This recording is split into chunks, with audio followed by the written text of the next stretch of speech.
कोणत्याही देशाला महासत्ता बनवण्यासाठी आर्थिक, लष्करी, यांत्रिक, शैक्षणिक सामर्थ्य असावे लागते. तरच तो देश महासत्ता बनतो. पण मित्रांनो, हे सामर्थ्य आपल्या देशाकडे नाही तर आपला देश कसा महासत्ता बनेल? शिक्षण हे वाघिणीचे दूध आहे आणि जो कोणी याला प्राशन करेल तो गुरगुरल्याशिवाय राहणार नाही, असे आंबेडकरांनी म्हटले आहे. पण मित्रांनो, शिक्षणाऐवजी देऊन फुकटची खिचडी, अंडी आणि केळी बनवले जाते विद्यार्थ्याला शेळी. मग सांगा मित्रांनो, या शेळीसारख्या अन्याय करणाऱ्याकडून भारत महासत्ता होईल का? शाळा, विद्यालय चांगला भारतीय नागरिक घडवण्याऐवजी सुशिक्षित बेरोजगार घडवण्याचे कारखाने बनले आहे. आणि या बेरोजगाराला स्वतःच भविष्य घडवता येत नाही, तर देशाचे भविष्य काय घडवणार? आपल्या देशाने चंद्राच्या दक्षिण ध्रुवावर चंद्रयान सोडले असे आपण अभिमानाने सांगता. पण हे पण सांगा की भारतात लाखो लोक भाकरीचा चंद्र शोधता शोधता पूर्ण आयुष्य घडवतात. मित्रांनो, ज्या देशात निवडणुकीतील नेता देतो खोटे भाषण व जनतेसाठी फुकट राशन, तो देश कधीच घेऊ शकणार नाही प्रगतीचा देश. मित्रांनो, देशातील नागरिकांना फुकट देऊन त्यांची क्रयशक्ती संपवली जात आहे. समाज निष्क्रिय बनला आहे. अशी निष्क्रिय जनता करोडोने जरी असतील तरी ती देशासाठी काय कामाची? मित्रांनो, आपल्याला असं वाटते की हा देश तरुणाचा देश आहे म्हणून का महासत्तेकडे वाटचाल करतो. पण मित्रांनो, याच माझ्या भारतीय तरुणाच्या आत्मनाच्या वाढदिवसाच्या केकाने तर कुणा राजकीय पक्षाच्या झेंड्याने बांधले गेले आहे. त्याला देशभक्तीची नशा चढण्याऐवजी दारू व सिगरेटची नशा चढली आहे. ज्याच्या तोंडात गोडी व ओठावेशी आणि तो बनवतो लायकसाठी बिनकामाचारी. मग घालत नाही का तो देशाच्या प्रगतीला खेळ?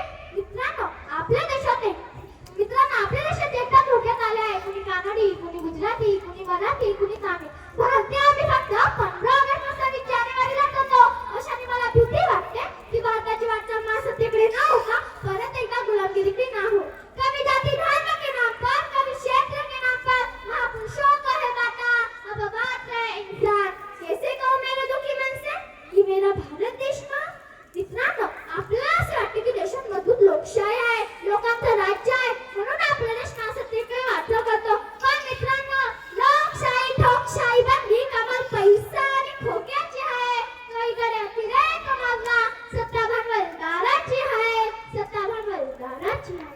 ज्याच्याकडे पैसा तोच निवडून येतो. स्वतःच्या मतदानापेक्षाही कमी किमतीत विकणारा भारतीय नागरिक लाचार बनला आहे. निवडणूक आल्यावर नका करू कामधंदा, प्या दारू, खा मटण आणि दाबा आमच्याच पक्षाचं बटन असे सांगणारे नेते मात्र बिचारा जनतेच्या नशिबी नोटीस, गाठीवर रस्ता, विकासाचं काम झालं नाही तर 5 वर्ष बोंबलत बसा. अशी अवस्था सर्वात मोठ्या लोकशाहीची झाली आहे. ज्या देशात श्रीमंतासाठी रात जी कोण करतात व सामान्य माणसाला दिली जाते ती तारीख करता करता तो केव्हा बारीक होतो हे त्याला सुद्धा कळत नाही. आणि म्हणून तो दुःखाने त्रासून म्हणतो, शहाण्याने कोर्टाची पायरी चढू नये. त्याबद्दलच इतका भेदभाव असेल तर आपला देश कसा काय सत्ता? त्याबद्दलच इतका भेदभाव असेल तर आपला भारत कसा काय महासत्ता बनेल? आपल्या देशाची निर्यात कमी झाली आहे व आयात वाढली आहे. त्यामुळे भारताचे परदेशी चलन सुद्धा कमी झाले आहे. लोक सुद्धा विदेशी वस्तूंचा वापर करतात. आयफोनवर, व्हॉट्सअप, फेसबुक सारख्या विदेशी सोशल मीडियावर स्वदेशी वस्तूंचे महत्त्व सांगण्याच्या बुद्धीची कीव येते.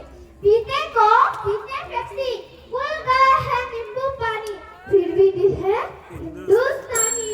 रिजर्व बैंक के खाली, फ्रिज बैंक में माल पानी, फिर भी दिल है हिंदुस्तानी.